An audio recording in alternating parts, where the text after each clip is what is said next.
ನನಗಂತೂ ಗೊತ್ತಿಲ್ಲ. ಈ ಥರ ಮಾತುಗಳು ನೋಡ್ರಿ, Dingaleshwar Swamiji one of the most influential Swamiji ಇದ್ದಾರೆ. ಅವ್ರು ರಾಜಕೀಯ ಹೋಗೋ ಸ್ಟ್ಯಾಂಡ್ ತೊಗೊಂಡ ತಕ್ಷಣ ಈ ಥರ ಅಲಿಗೇಷನ್ ಮಾಡ್ತಕ್ಕಂಥ ಯತ್ನಾಳ್ ಸಾಹೇಬ್ರು ಏನು ಸರ್, ಈಸ್ ಯೂನಿವರ್ಸಲ್ ಗುರು ಅವರು.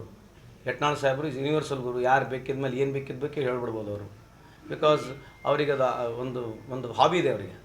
ನನ್ನ ಬಗ್ಗೆ ಆಗಲಿ ಯಾರ ಬಗ್ಗೆನ ಮಾತನಾಡ್ತಾರೆ. So it's left to him, it's his choice of politics. So I respect him. ಈಗ ಅವ್ರು ಹಂಗೆ ಹೇಳಿದ್ರೆ ನಾವೇನು ಮಾಡೋಣ ಹೇಳ್ರಿ?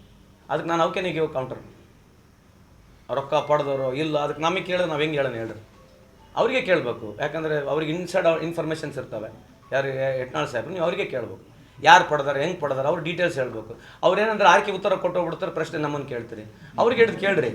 500 ರೂಪಾಯಿ ನೋಟ್ ಕೊಟ್ಟವರು, 1000 ರೂಪಾಯಿ ನೋಟ್ ಕೊಟ್ಟರು. ಮೋದಿ ಸಾಹೇಬ್ರು 2000 ರೂಪಾಯಿ ನೋಟ್ ಎಲ್ಲಿ ಕೇಳ್ರಿ.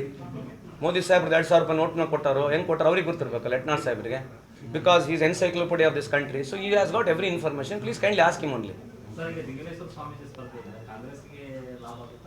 ಇಲ್ಲ, ಲಿಥಮಸ್ ಟೆಸ್ಟ್ ಇದೆ sir. It's very difficult to tell ಯಾರು ವೋಟ್ ತೊಗೊಳ್ತಾರೆ ಹೆಂಗಿಲ್ಲ ಅಂತ ಹೇಳ್ತಕ್ಕಂಥದ್ದು ಲಿಥಮಸ್ ಟೆಸ್ಟ್ ಇದೆ. ಬಿಕಾಸ್ ಅವರು ಸೆಕ್ಯುಲರ್ ಸ್ವಾಮಿ ಇದ್ದಾರೆ. ಆ ಮಠನೇ ಆ ರೀತಿ ಸೆಕ್ಯುಲರ್ ಮಠ ಇದೆ. ಆಮೇಲೆ ಎಲ್ಲ ಮಠಗಳು ಸೆಕ್ಯುಲರ್ ಇದೆ ನಮ್ಮ ಸ್ಟೇಟ್ನಲ್ಲಿ. ಹಂಗಾಗಿ so it's very premature to tell. Elections ಆದಮೇಲೆ ನಾವು ಸ್ವಲ್ಪ ಅನಲೈಸ್ ಮಾಡಿ ಹೇಳ್ಬೋದು. ಬಿಫೋರ್ ಟು ದಟ್ ಹೇಳೋದು ತುಂಬ ಕಷ್ಟ ಇದೆ.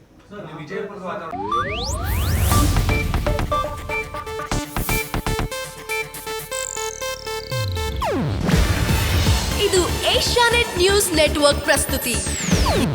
ನೀವು ನೋಡ್ತಿದ್ದೀರಾ ಏಷ್ಯಾನೆಟ್ ಸುವರ್ಣ ನ್ಯೂಸ್.